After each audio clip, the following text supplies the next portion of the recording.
Sandwich কে কিনেছে?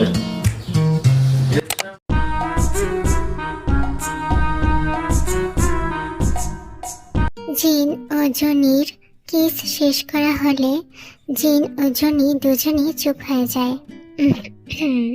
তাহলে আমাদের উচিত তোমাদের সময় দেওয়া, তাই না বেব?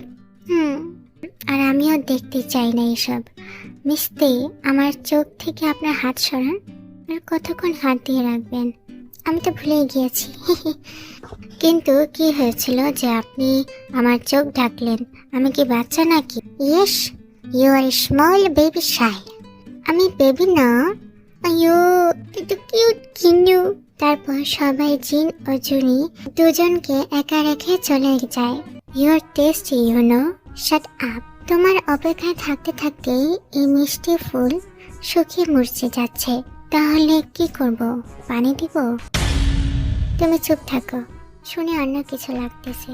আমি অন্য কিছুই বলেছি জনি। কি? বোঝার সাথে সাথে জনি লাল টমেটো হয়ে যায়। Shut up you stupid man. আমি এত সহজে তোমাকে ছাড়ছি না। ছাড়তে কে বলেছে?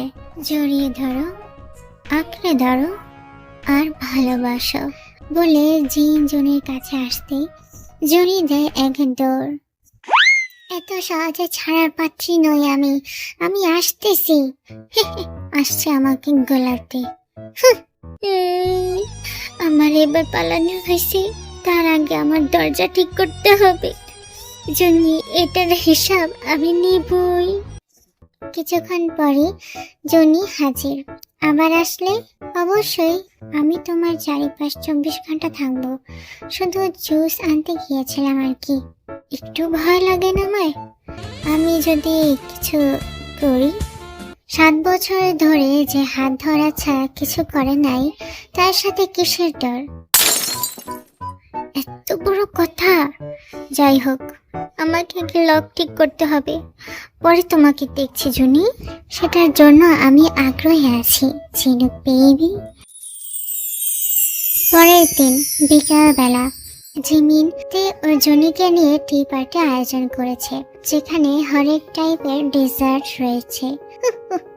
আমি সুগারকে দিয়ে নিউ রোজ দিয়ে নিয়েছি, ট্রাই করো। গ্রানটা খুবই সুন্দর। কালারটাও অনেক beautiful. Thank you, thank you. তো কি অবস্থা চলছে? কি আর হবে, সে নিজেকে রিসার্চে ডুবে রাখছে আর আমি পাশে বই পড়ি।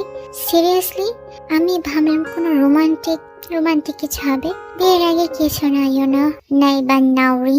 আচ্ছা, প্রিন্স জেওনের কি কোনো কাজ নেই গার্ডেনে পানি দেওয়া ছাড়া? ওই যে দেখেন, গাছে পানি দেয় আর অন্য দেশে ভাসে। কি করবে, কিছু কাজ করতে গেলে অসুস্থ হয়ে যায়। এই জন্য সুগা জঙ্কুক গার্ডেনিং এর কাজ দিয়েছে, টাইম পাস করবার জন্য। আর এই লুতুপুতু মানুষটাকে মারার জন্য মানুষ উঠে পড়ে লাগছে। সিরিয়াসলি? আমি 10 বছর ধরে দেখতেছি জঙ্কুককে। এত নিরাশ কাউকে দেখি নাই, তাই একটু চেতাই, ইউনো। বুঝলাম। এবার তাহলে মিস জুনি ও জিনের কাহিনী শুনি। আমরা সকলে ছোটবেলার ফ্রেন্ড ছিলাম।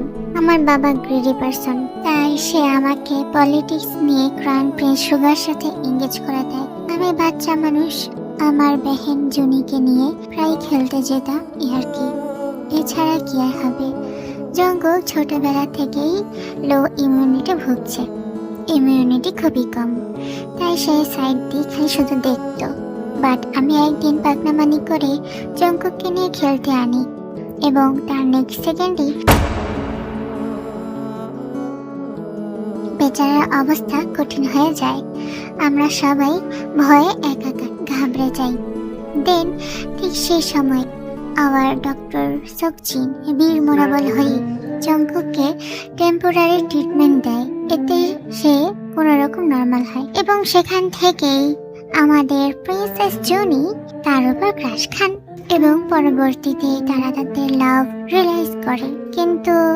কিন্তু কি, জিনু আমাকে বিয়ে করছে না। এমন না যে সে আমাকে হেট করে, বাট পালায়, আমার ফিলিং ইগনোর করে ভূগোল দাসের মতো।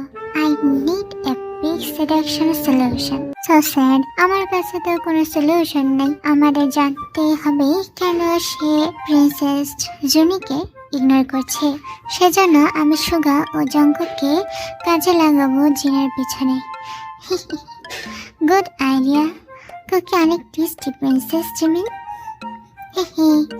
সুগা তার কাজ শেষ করে মাত্রই গার্ডেনে এসেছে। ওখানে কি টি পার্টি চলতেছে নাকি ষড়যন্ত্র? এভাবে কেন হাসতেছে?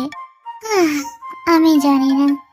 আশা করি জিমিন মিস বডিগার্ডের মাথাতে উল্টোপাল্টা জিনিস না দেয়। জিমিনের উপর বিশ্বাস আছে, সে কিছু করবে না। অন্ধবিশ্বাস, ভালোবাসা মানে অন্ধবিশ্বাস নয় গাধা। তুইও একদিন বুঝবি। আমার ইচ্ছা নেই এসবে। সুগা তের দিকে তাকিয়ে মুচকি হাসি দিয়ে বলে, বেশি আর সময় নেই, তোর মানুষ চলে এসেছে। জিমি সুগাকে দেখে তাদেরকে আসতে বলে। সুগা ও জঙ্কুককে নিয়ে সেখানে যায়। তারপর তারা কিছু দুষ্টু মিষ্টি কথা বলে। এভাবে টাইম পাস হয়ে যায়।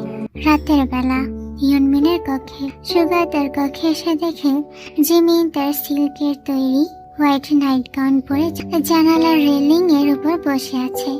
সুগা মুচকি হেসে জিমিনের কাছে যেতেই, বেবি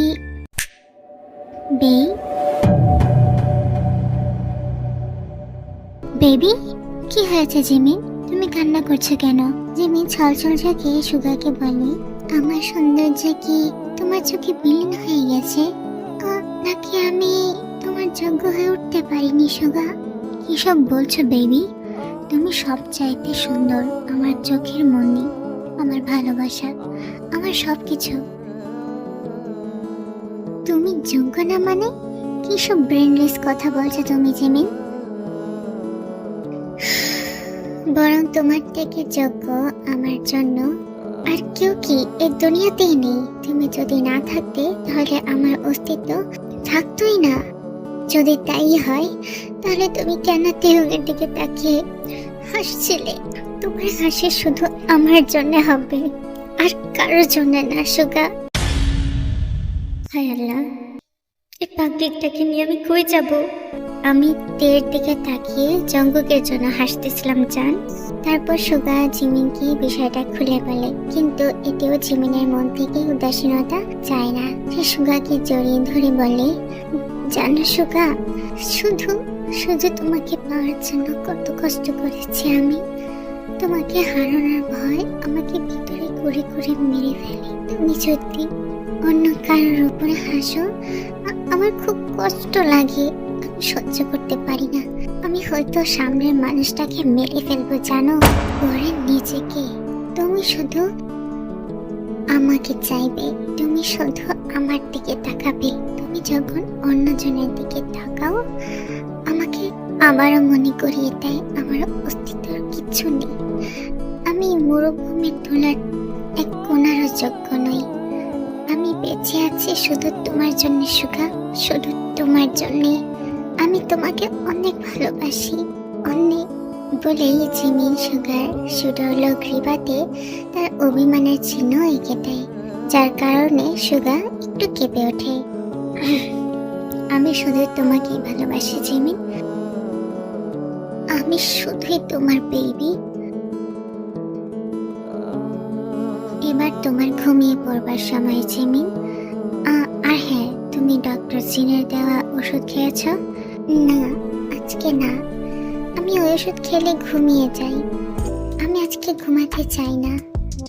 আজ এই স্নিগ্ধ রাতে শুধু তোমাকে চাই সুগা, শুধু তোমাকে। বলে জিমিন সুগার অস্ত্র ধরে ছুঁয়ে দেয়।